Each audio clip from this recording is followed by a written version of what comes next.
This is Dominic Holtz coming to you from Rome, Italy, with a word of hope for the third Sunday of Advent.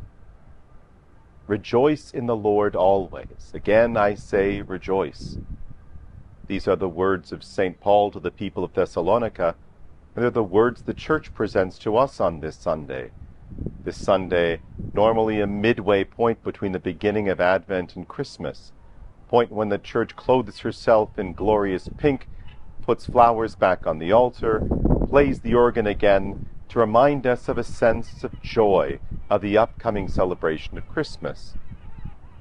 But it seems kind of a tall order. Rejoice always? Pray always? It's hard enough to do when we find ourselves in a good place in life, when things are going well, when nothing's challenging us. But a lot of people aren't there.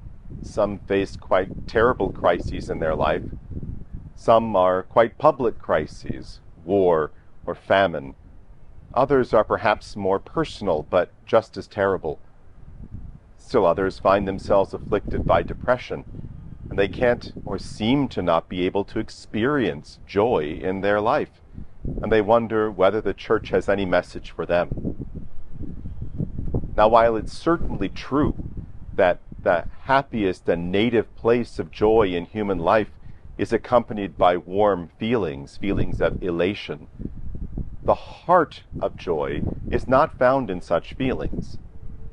Joy is rooted fundamentally in knowing that the good we have come to know, the good that we have longed for, is in fact ours and forever ours.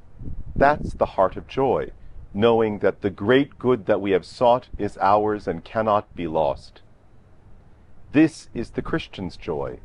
This is the joy at the heart of the celebration of Christmas, and the joy that the Church proclaims to us here in the middle of Advent. It's a joy to know that Christ has come into the world, that Christ will come again to set all things right, and perhaps more importantly, Christ is already come into the world, into the hearts of every believer, through baptism, and of course through the life of charity, by the power of the Holy Spirit. That gift of joy in the presence of Christ, cannot be taken away.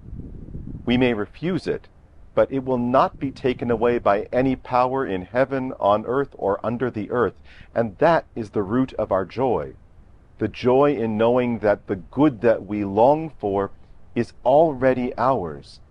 The good that we wait for in the time when Jesus will return to set all things right is already now, here, ours.